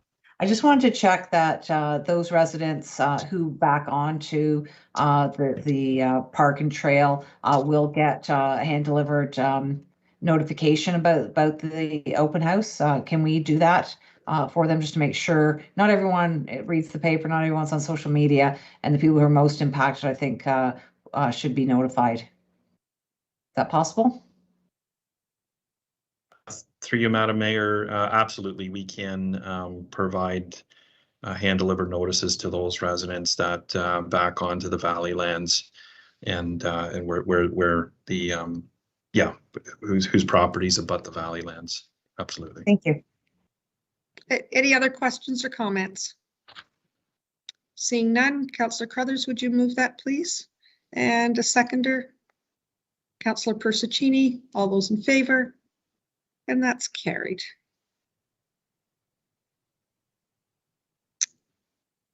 Mr. Karmazin, anything else for our attention tonight? Through you, Madam Mayor, nothing further. Thank you. Thank you very much. Any questions of Mr. Karmazin? Councillor Crone, go ahead, please. Thank you, Madam Mayor. Through you to Mr. Karmazin. Just curious. I've been driving by the new park at the Couples Lane in Mount Albert. It's really shaping up to look nice. Do we have any plans to do an opening this year, or are we waiting for spring?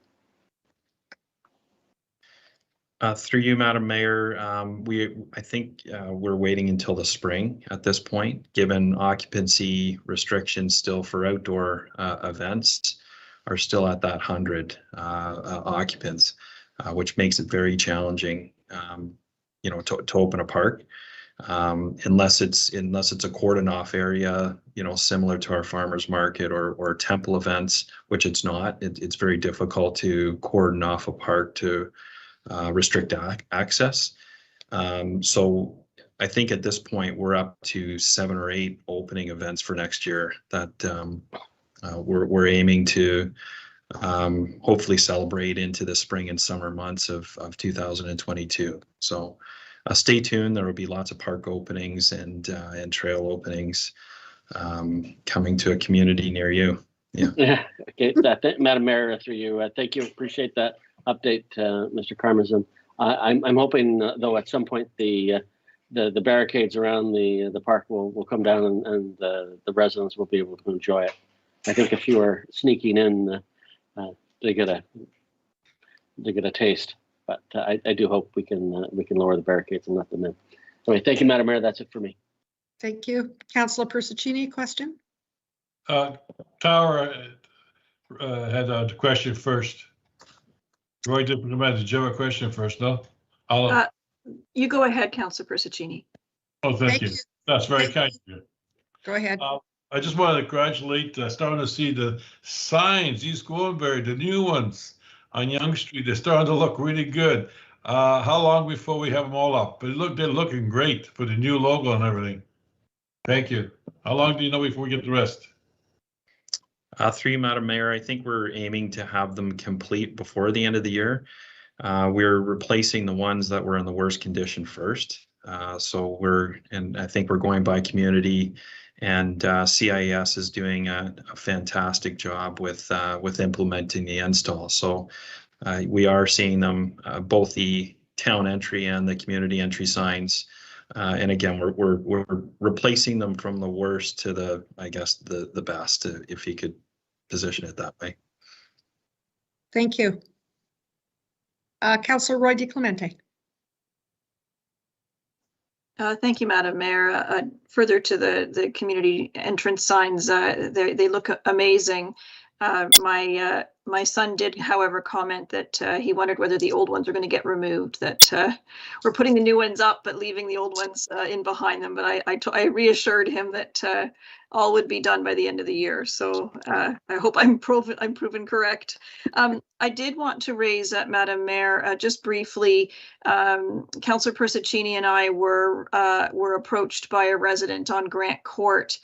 They were concerned about some fence line inspections and some tree preservation that was, as I understood it, supposed to have taken place before any earthworks were to have been approved. And residents have reached out to us because they're concerned that hasn't happened. And so I just want to make sure that no tree removals will take place in, I believe it's Queensville properties adjacent to Grant Court, without our residents having been consulted and met with. And as I understand it, it was supposed to be a one-on-one with each individual property owner who was impacted. And I just want some reassurance there that will take place before any work with heavy equipment happens in that area. And I'm not sure whether this is a question for Mr. Karmazin or whether it's one for Mr. Molinari, but it straddles both of their areas at this point. Please and thank you, Madam Mayor. I echo that. Thank you. Thank you very much. Mr. Karmazin, any comments?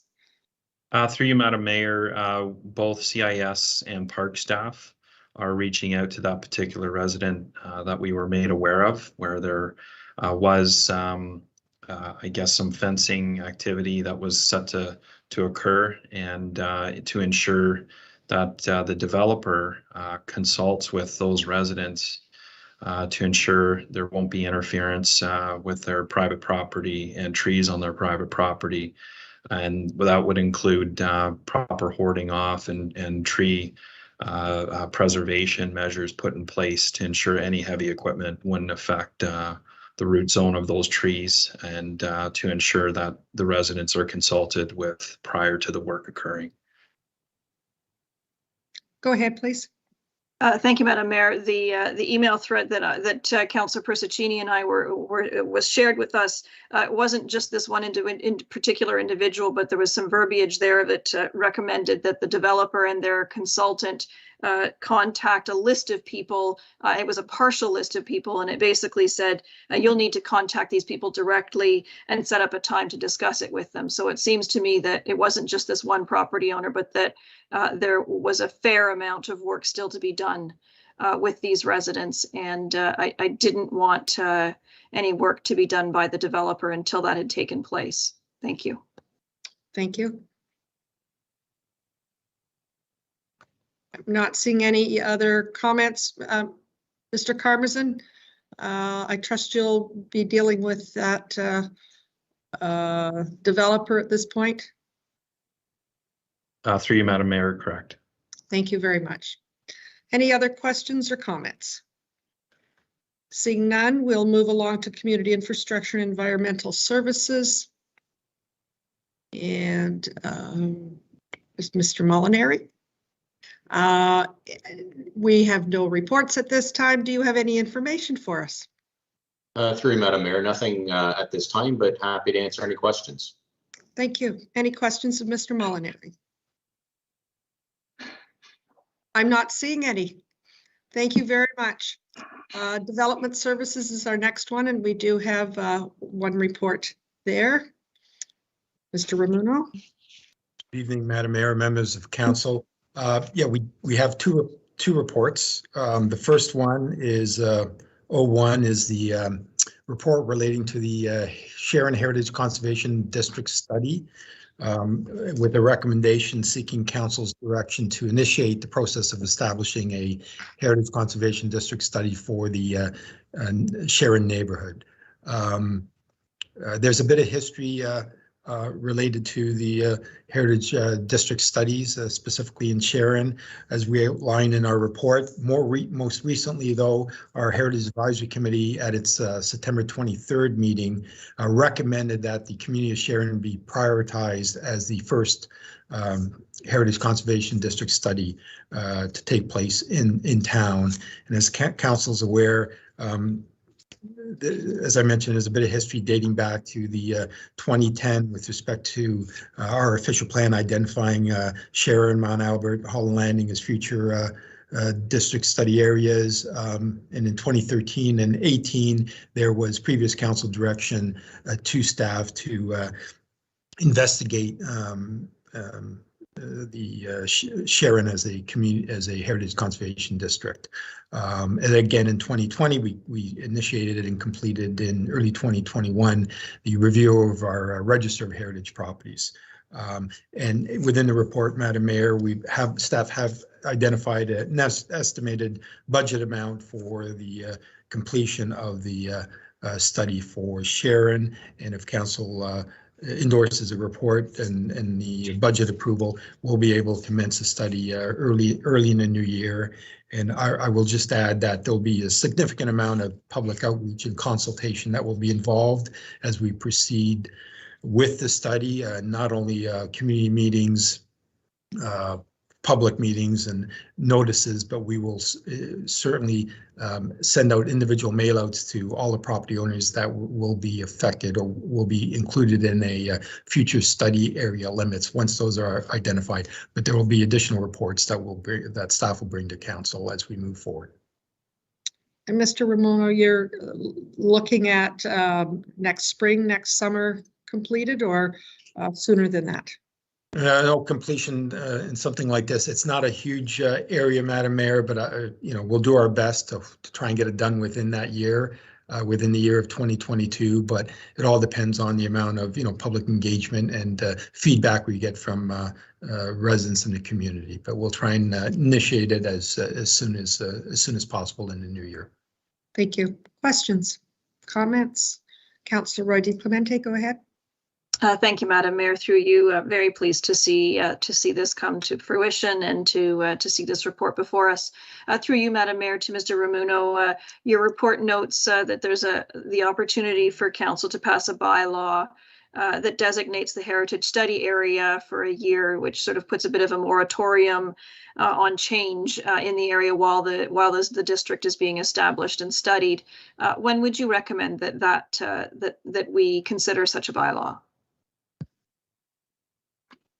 Through you, Madam Mayor, to Councillor Roy DeClemente, once we have our consultants on board and we do the initial sort of background work on sort of the study area, I think that, and once we've consulted with our Heritage Advisory Committee and the public at large, that would probably be one of the first actions that we'd want to take to pass that bylaw while, once we commence the public engagement. Yeah, so it'll be one of the earlier, implementation goals that we'll look at bringing to council. Thanks very much. Thank you. Other questions, comments? Councillor Foster, go ahead. Thank you, Madam Mayor. And I just wanted everyone to know this has been front and center on the front burner, let's say, for the Heritage Advisory Group since I have been there, and certainly for a number of years before I arrived on the scene. But I did want to, on behalf of the group, and I don't want to speak for Councillor Morton, but I'm sure she'll agree with me. I wanted to thank the group for their help in pushing this through, and especially Mr. Ramuno and our staff liaison, Victoria Moore, with their help to get this going. Mr. Ramuno has a little bit of experience in this, and we've certainly leaned on him so far, and I'm certain that we still will through the rest of the process. Thank you. Thank you for your comments. Any other questions, comments at this time? I'm not up. Go ahead, Councillor Crone. Thank you, Madam Mayor, and through you to Mr. Ramuno. I just wanted to follow up on the comment made by Councillor Roy DeClemente. So once this study is underway, that does bring a halt to any renovations or construction of any new or existing properties. Am I completely correct on that? Through you, Madam Mayor, yes, I mean, that could be the intent of a bylaw for the 1 year period. The bylaw could be customized if council wishes to allow a certain amount of alterations within the study area, but that's something that we'll bring forward to council for consideration. But that would be the intent of the bylaw, to essentially, put a freeze on any development within that study area, any significant development. But again, that can be customized if council so chooses. Understood. Thank you very much. Thank you. Thank you. Other questions, comments? I'm not seeing any. Councillor Roy DeClemente will move that. I'll second it. Thank you. Councillor Persicini, all those in favor? And that's carried. Item number 2 is the Millard House. Yes, thank you, Madam Mayor. And just before I begin, I want to mention that we have Mr. Wayne Morgan, the heritage planner for the landowner, and the applicant is in attendance with us this evening. He's available to answer any sort of technical questions that council may have. Having said that, so this report does relate to the proposed relocation of the Millard House that's currently located on Yonge Street. And the request has been made by the owner to relocate that designated heritage home to the Bathurst Street, to the west, to the Bathurst Street frontage of the property. The recommendation that we've put before, staff has before council here, is that, and the Heritage Advisory Committee has also recommended that the home be relocated, subject to, in principle, and subject to conditions as we've identified in the report. The key condition is that at a future date, the applicant will prepare a site plan application and a protection and conservation protection plan that'll show in detail the extent of the renovations to the home and the actual siting of the home in its new location. So there are some number of conditions that would have to be complied with, and there'd be a future report to council. But what we're seeking here now is really council's approval in principle for the future relocation of the home to the Bathurst Street location. And again, there was some history with respect to this proposed relocation that dates back to 2010 as well, when there was a temporary use bylaw and agreement from the previous council that had approved the construction of a second dwelling and a potential relocation of this designated home to the Bathurst Street frontage. Questions? Councillor Roy DiClemente, go ahead. Thank you, Madam Mayor. I'm okay to approve the relocation in principle. I did want to sort of comment that generally speaking, when a house is designated, the Act recommends that those properties remain in situ, and so that they stay in the place that they were originally built. And given the circumstances here, and we're recognizing that we want to provide a bit of flexibility to this homeowner or to this property owner, and in allowing to have it moved to the Bathurst Street frontage, we're unfettering that Yonge Street area, and allowing for a more fulsome development to take place on that land. And in exchange for that, I might like to see some consideration given as far as perhaps a contribution towards the town's heritage projects, that sort of thing. I know that when landowners come to us and request consideration for heritage matters, and in particular in this one that they've spent 12 years deciding what they were going to do with it and neglecting it to a certain extent. I believe now it's been protected and the tarp is now off the roof.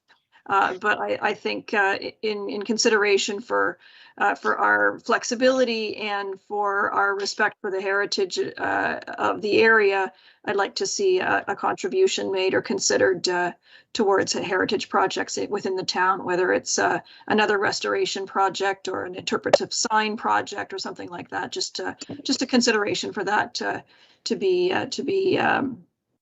proposed. Thank you. Mr. Ramuno?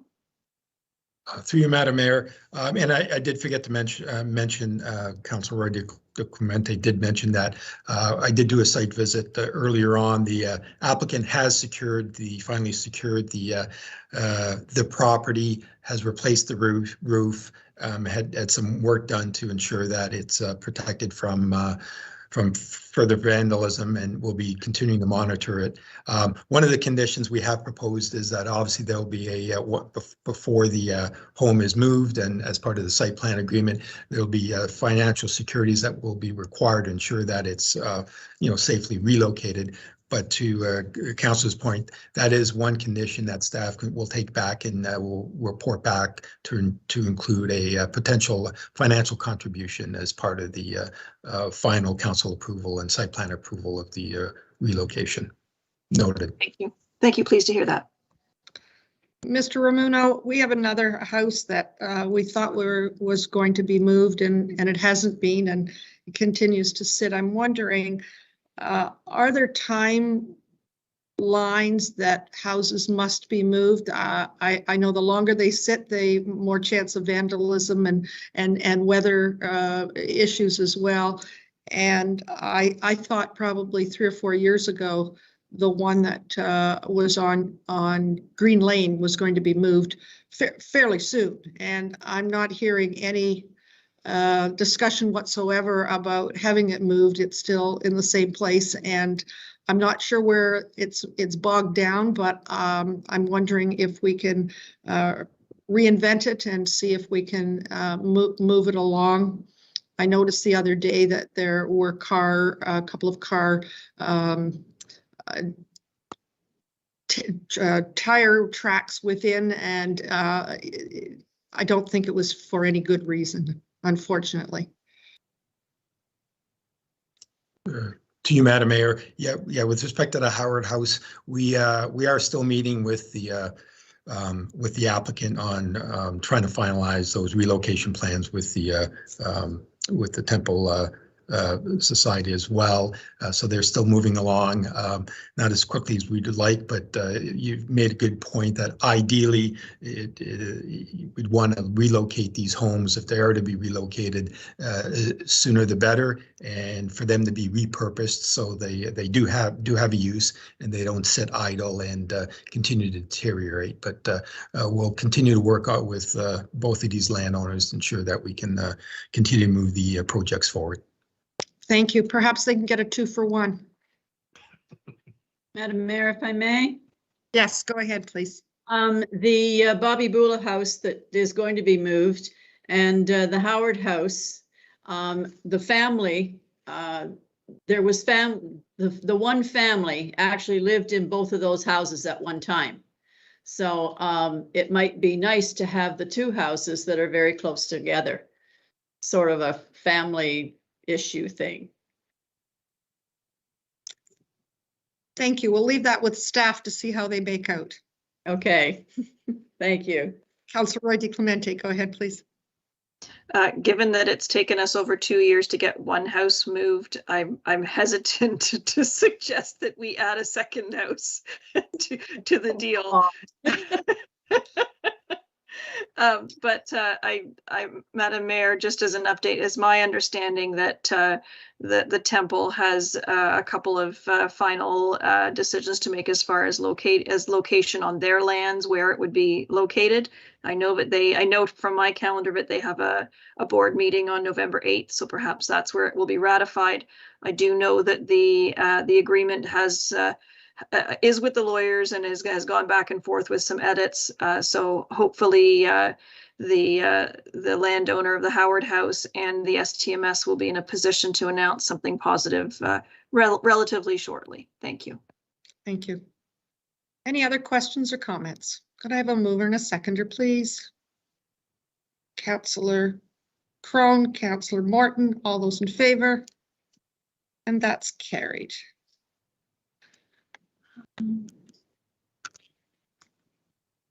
The next one we have is, sorry.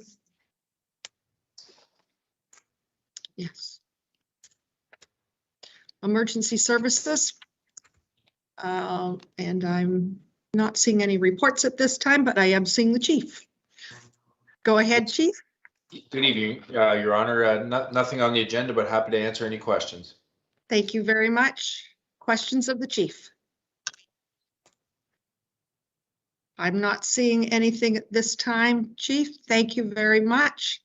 And we will move along to item Q, which is correspondence for consideration. And I think the Q1 we covered at the beginning. And item number 2 is correspondence from Metrolinx regarding the GO expansion program and GO rail in electrification transit project assessment process. And I'm wondering, have they been working with any staff, Mr. Webster, at this time? Madam Mayor, I think this would be best referred to staff, and then we'll report back on the status of the GO train improvements planned in the near future. Thank you. I do know that we received something a few months ago talking about all day both ways with the GO train, and I believe it was to be an hourly service from Toronto to Barrie.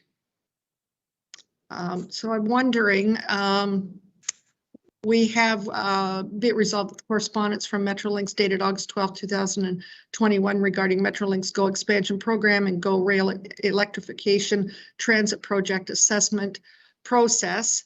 Addendum be received and that the correspondence be referred to staff for a report back. Could I have a mover and a seconder, please? Questions? Oh, maybe I should ask for questions. I have a feeling there might be mixed in those hands. Councillor Roy DiClemente, go ahead. Thank you, Madam Mayor. I'm okay to move receipt and refer the correspondence to staff. I would also like to suggest that that it be forwarded to York Region for consideration in their transportation master plan. As I understand it, they're undertaking a review and an update of their TMP.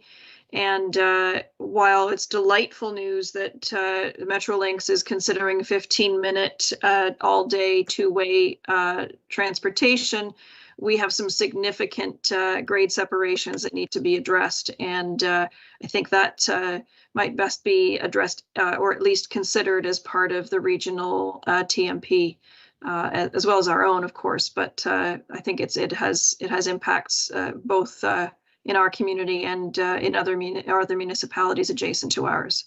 So I just wanted to make that suggestion and point out that issue. Thank you. Thank you. We'll add that to it as well, the grade separations. The first one that comes to mind is Green Lane, but there are many more as the train heads north. So we might as well include them all at this time and see if we can get some of them dealt with, if not all. Thank you. Do I have a seconder at this point? Councillor Persichini. All those in favor? And that's carried.